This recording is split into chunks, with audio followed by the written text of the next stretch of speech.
آیت نمبر 233۔ بسم اللہ الرحمن الرحیم۔ والوالدات اور مائیں، یردین وہ دودھ پلائیں، اولادہن اپنی اولاد کو، حولینی 2 سال، کاملینی پورے 2، لمن ارادہ اس کے لیے جو ارادہ رکھے، ان یتم الرضاعہ یہ کہ وہ پورا کرے رضاعت یعنی دودھ پلانے کی مدت کو، وعلی المولود اور اوپر بچہ ہے، لہو جس کا، رزقہن کھانا ہے ان ماؤں کا، وکسوتہن اور کپڑا ہے ان کا، بالمعروف معروف کے مطابق، لا تکلف نہیں تکلیف دی جاتی، نفس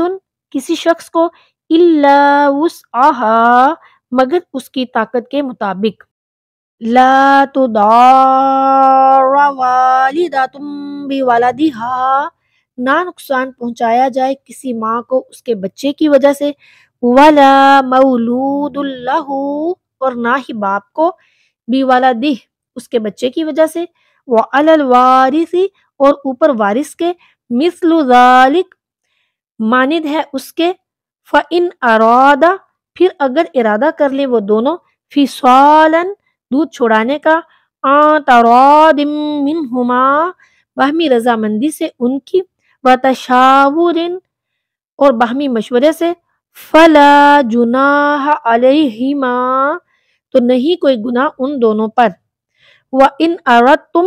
اور اگر ارادہ کر لو تم، أَن تَسْتَرْضِعُوا یہ کہ تم دودھ پلواؤ، اولادکم اپنے بچوں کو، فلا جناح تو نہیں کوئی گناہ، علیکم تم پر، اذا سلمتم ما آتیتم بالمعروف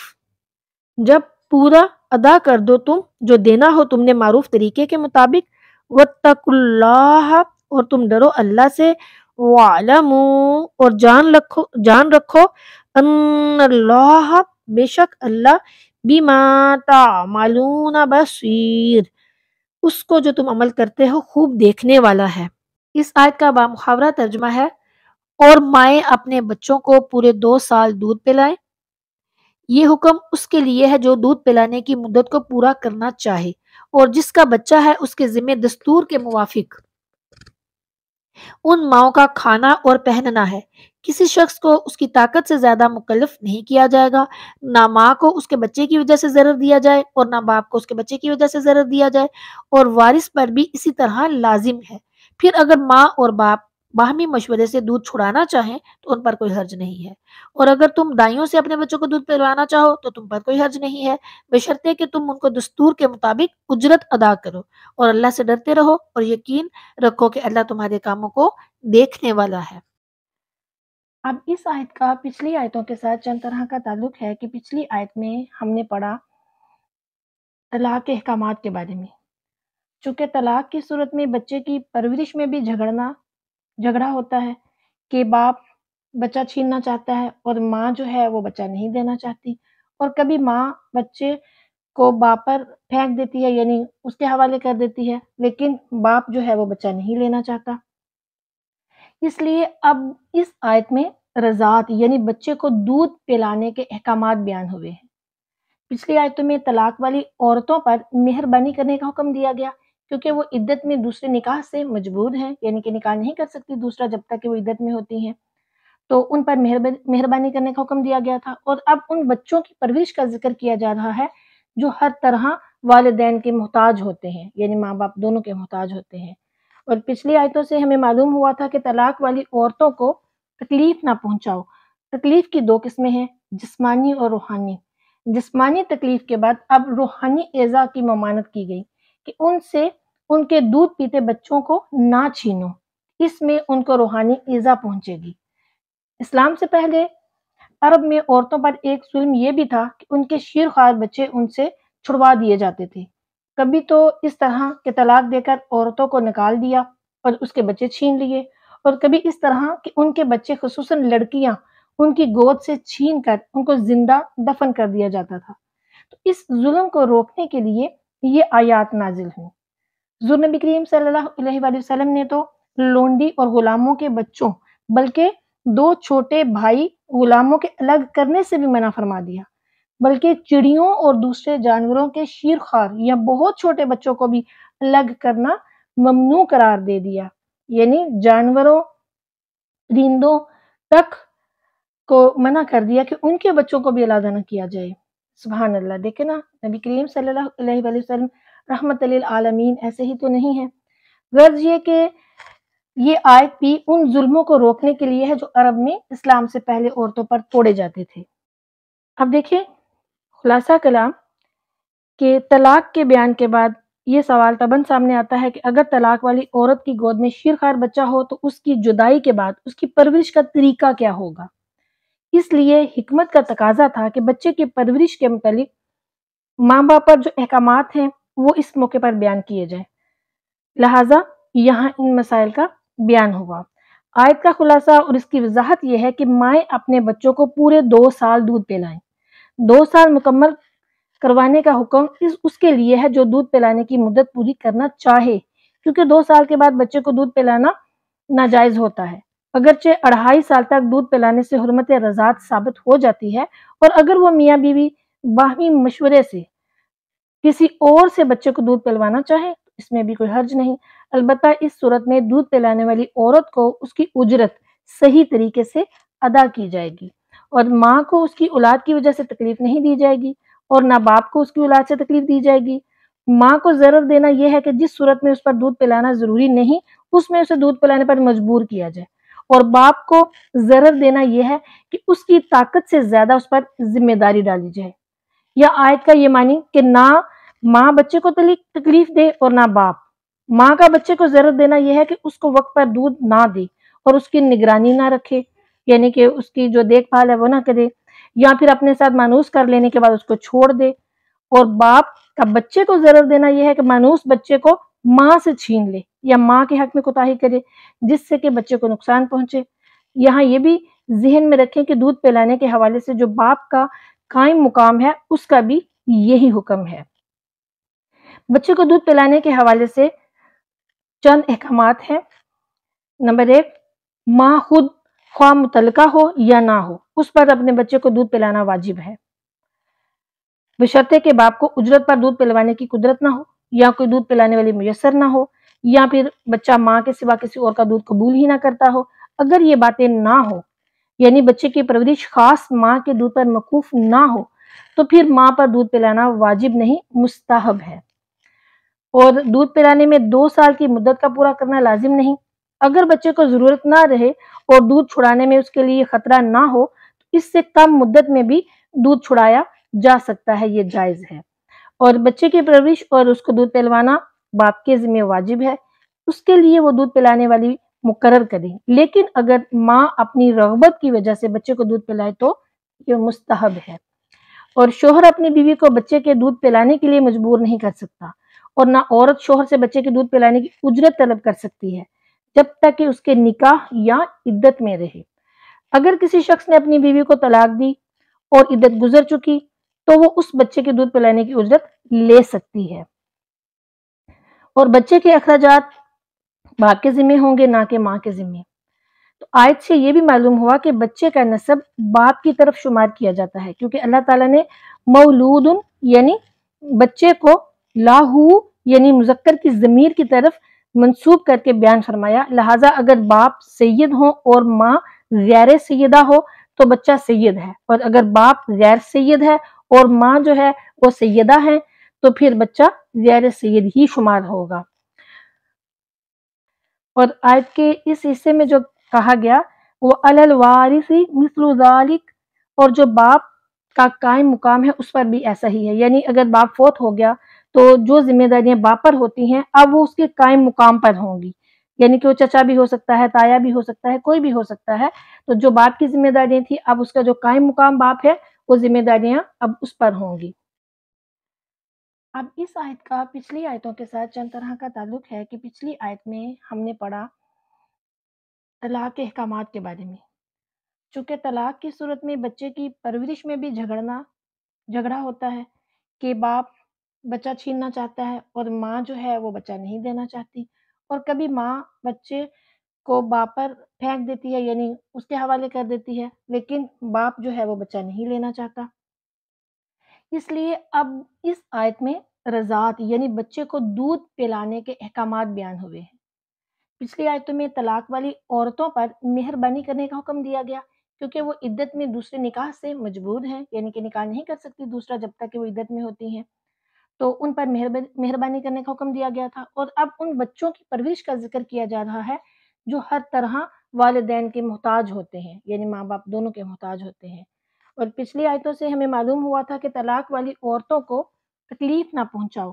تکلیف کی دو قسمیں ہیں، جسمانی اور روحانی۔ جسمانی تکلیف کے بعد اب روحانی ایذا کی ممانعت کی گئی کہ ان سے ان کے دودھ پیتے بچوں کو نہ چھینو، اس میں ان کو روحانی ایذا پہنچے گی۔ اسلام سے پہلے عرب میں عورتوں پر ایک ظلم یہ بھی تھا کہ ان کے شیرخوار بچے ان سے چھڑوا دیے جاتے تھے۔ کبھی تو اس طرح کہ طلاق دے کر عورتوں کو نکال دیا اور اس کے بچے چھین لیے، اور کبھی اس طرح کہ ان کے بچے خصوصاً لڑکیاں ان کی گود سے چھین کر ان کو زندہ دفن کر دیا جاتا تھا۔ تو اس ظلم کو روکنے کے لیے یہ آیات نازل ہوئیں۔ حضور نبی کریم صلی اللہ علیہ وآلہ وسلم نے تو لونڈی اور غلاموں کے بچوں بلکہ دو چھوٹے بھائی غلاموں کے الگ کرنے سے بھی منع فرما دیا، بلکہ چڑیوں اور دوسرے جانوروں کے شیرخوار یا بہت چھوٹے بچوں کو بھی الگ کرنا ممنوع قرار دے دیا، یعنی جانوروں پرندوں تک کو منع کر دیا کہ ان کے بچوں کو بھی علیحدہ نہ کیا جائے۔ سبحان اللہ، دیکھیں نا نبی کریم صلی اللہ علیہ وآلہ وسلم رحمت للعالمین ایسے ہی تو نہیں ہے۔ غرض یہ کہ یہ آیت بھی ان ظلموں کو روکنے کے لیے ہے جو عرب میں اسلام سے پہلے عورتوں پر توڑے جاتے تھے۔ اب دیکھیں خلاصہ کلام کہ طلاق کے بیان کے بعد یہ سوال طبعاً سامنے آتا ہے کہ اگر طلاق والی عورت کی گود میں شیرخوار بچہ ہو تو اس کی جدائی کے بعد اس کی پرورش کا طریقہ کیا ہوگا؟ اس لیے حکمت کا تقاضا تھا کہ بچے کی پرورش کے متعلق ماں باپ پر جو احکامات ہیں وہ اس موقع پر بیان کیے جائیں، لہٰذا یہاں ان مسائل کا بیان ہوا۔ آیت کا خلاصہ اور اس کی وضاحت یہ ہے کہ مائیں اپنے بچوں کو پورے 2 سال دودھ پلائیں۔ 2 سال مکمل کروانے کا حکم اس کے لیے ہے جو دودھ پلانے کی مدت پوری کرنا چاہے، کیونکہ 2 سال کے بعد بچے کو دودھ پلانا ناجائز ہوتا ہے۔ اگرچہ 2.5 سال تک دودھ پلانے سے حرمت رضاعت ثابت ہو جاتی ہے، اور اگر وہ میاں بیوی باہمی مشورے سے کسی اور سے بچے کو دودھ پلوانا چاہے اس میں بھی کوئی حرج نہیں، البتہ اس صورت میں دودھ پلانے والی عورت کو اس کی اجرت صحیح طریقے سے ادا کی جائے گی، اور ماں کو اس کی اولاد کی وجہ سے تکلیف نہیں دی جائے گی، اور نہ باپ کو اس کی اولاد سے تکلیف دی جائے گی۔ ماں کو ضرر دینا یہ ہے کہ جس صورت میں اس پر دودھ پلانا ضروری نہیں اس میں اسے دودھ پلانے پر مجبور کیا جائے، اور باپ کو ضرر دینا یہ ہے کہ اس کی طاقت سے زیادہ اس پر ذمہ داری ڈالی جائے۔ یا آیت کا یہ معنی کہ نہ ماں بچے کو تکلیف دے اور نہ باپ۔ ماں کا بچے کو ضرر دینا یہ ہے کہ اس کو وقت پر دودھ نہ دے اور اس کی نگرانی نہ رکھے، یعنی کہ اس کی جو دیکھ بھال ہے وہ نہ کرے، یا پھر اپنے ساتھ مانوس کر لینے کے بعد اس کو چھوڑ دے۔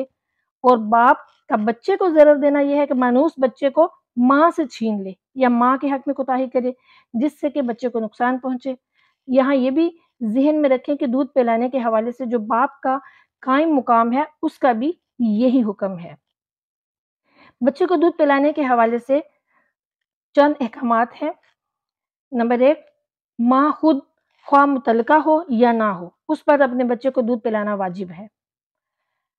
بشرطے کہ باپ کو اجرت پر دودھ پلوانے کی قدرت نہ ہو، یا کوئی دودھ پلانے والی میسر نہ ہو، یا پھر بچہ ماں کے سوا کسی اور کا دودھ قبول ہی نہ کرتا ہو۔ اگر یہ باتیں نہ ہو،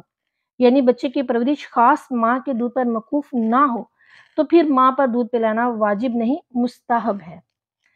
اور دودھ پلانے میں 2 سال کی مدت کا پورا کرنا لازم نہیں۔ اگر بچے کو ضرورت نہ رہے اور دودھ چھڑانے میں اس کے لیے خطرہ نہ ہو تو اس سے کم مدت میں بھی دودھ چھڑایا جا سکتا ہے، یہ جائز ہے۔ اور بچے کی پرورش اور اس کو دودھ پلوانا باپ کے ذمہ واجب ہے، اس کے لیے وہ دودھ پلانے والی مقرر کرے، لیکن اگر ماں اپنی رغبت کی وجہ سے بچے کو دودھ پلائے تو یہ مستحب ہے۔ اور شوہر اپنی بیوی کو بچے کے دودھ پلانے کے لیے مجبور نہیں کر سکتا، اور نہ عورت شوہر سے بچے کے دودھ پلانے کی اجرت طلب کر سکتی ہے جب تک کہ اس کے نکاح یا عدت میں رہے۔ اگر کسی شخص نے اپنی بیوی کو طلاق دی اور عدت گزر چکی تو وہ اس بچے کے دودھ پلانے کی اجرت لے سکتی ہے، اور بچے کے اخراجات باپ کے ذمہ ہوں گے نہ کہ ماں کے ذمہ۔ تو آیت سے یہ بھی معلوم ہوا کہ بچے کا نسب باپ کی طرف شمار کیا جاتا ہے، کیونکہ اللہ تعالیٰ نے مولود یعنی بچے کو لاہو یعنی مذکر کی ضمیر کی طرف منسوب کر کے بیان فرمایا، لہٰذا اگر باپ سید ہو اور ماں غیر سیدہ ہو تو بچہ سید ہے، اور اگر باپ غیر سید ہے اور ماں جو ہے وہ سیدہ ہے تو پھر بچہ غیر سید ہی شمار ہوگا۔ اور آیت کے اس حصے میں جو کہا گیا وہ علی الوارث مثل ذالک، اور جو باپ کا قائم مقام ہے اس پر بھی ایسا ہی ہے، یعنی اگر باپ فوت ہو گیا تو جو ذمہ داریاں باپ پر ہوتی ہیں اب وہ اس کے قائم مقام پر ہوں گی، یعنی کہ وہ چچا بھی ہو سکتا ہے، تایا بھی ہو سکتا ہے، کوئی بھی ہو سکتا ہے، تو جو باپ کی ذمہ داریاں تھیں اب اس کا جو قائم مقام باپ ہے وہ ذمہ داریاں اب اس پر ہوں گی۔ اس آیت کو ہم نے 2 حصوں میں پڑھا، پہلا حصہ ہم نے پڑھ لیا، اب ہم آیت کا دوسرا حصہ پڑھیں گے۔ اس حصے کا پچھلے حصے کے ساتھ جو تعلق ہے وہ یہ ہے کہ اس میں بچوں کے دودھ پلانے کا ذکر تھا اور اب ان کے دودھ چھڑوانے کے احکامات بیان ہو رہے ہیں۔ پچھلی آیت میں خود ماں کے دودھ پلانے اور پرورش کرنے کا ذکر تھا، اور اب دایا سے دودھ پلوانے کے احکامات بیان کیے جا رہے ہیں۔ پچھلے جملے سے معلوم ہوا تھا کہ دودھ کے لیے 2 سال ہی پورے کرنے لازم نہیں ہیں، بلکہ ماں باپ کو اس میں کچھ اختیارات بھی حاصل ہیں، اور اب انہی اختیارات کی تفصیل جو ہے وہ بیان کی جا رہی ہے۔ خلاصہ کلام یہ کہ شیر خوارگی کی مدت تو 2 سال ہی ہے، پھر اگر ماں اور باپ اپنے آپس کے رضامندی اور مشورے سے اس سے کچھ آگے پیچھے دودھ چھڑانا چاہیں تو ان پر کوئی گناہ نہیں ہے، کیونکہ ان کے مشورے سے معلوم ہوگا کہ اب بچہ ماں کے دودھ سے بے نیاز ہو چکا ہے، اور اے والدو اگر تم چاہو کہ اپنی اولاد کو بجائے ان کی ماں کے دائیوں سے دودھ پلواؤ تو پھر بھی تم پر کوئی گناہ نہیں ہے، جبکہ ان کی طے شدہ اجرت وہ ادا کر دو، اور ان کو وہ تنخواہ دینے میں ہیل و حجت اور ٹال مٹول نہ کرو، اور ان سارے احکام میں اللہ سے ڈرتے رہو۔ یہ خوب جان رکھو کہ اللہ تمہارے اعمال کو ہر وقت دیکھتا ہے۔ خیال رہے کہ باپ کی عقل محبت پر غالب ہے اور ماں کی محبت عقل پر غالب ہے، اس لیے شریعت نے پرورش اور شیر خوارگی میں ماں باپ دونوں کی رائے کو معتبر مانا، تاکہ ماں کی محبت باپ کی عقل مل کر بچے کے لیے مفید تجویزیں سوچ سکے، مگر تعلیم و تربیت اور نکاح میں صرف باپ کو اختیار دیا گیا کہ باپ کے ہوتے ماں کو اس سے تعلق نہیں، کیونکہ ان دونوں کاموں میں عقل کی زیادہ ضرورت ہے، اور ماں بچے کا آرام ہی چاہتی ہے، انجام نہیں دیکھتی، مگر باپ آرام اور انجام دونوں پر نظر رکھتا ہے، اس لیے باپ جو ہے وہ شادی بیاہ تربیت اور تعلیم کا کفیل ہے۔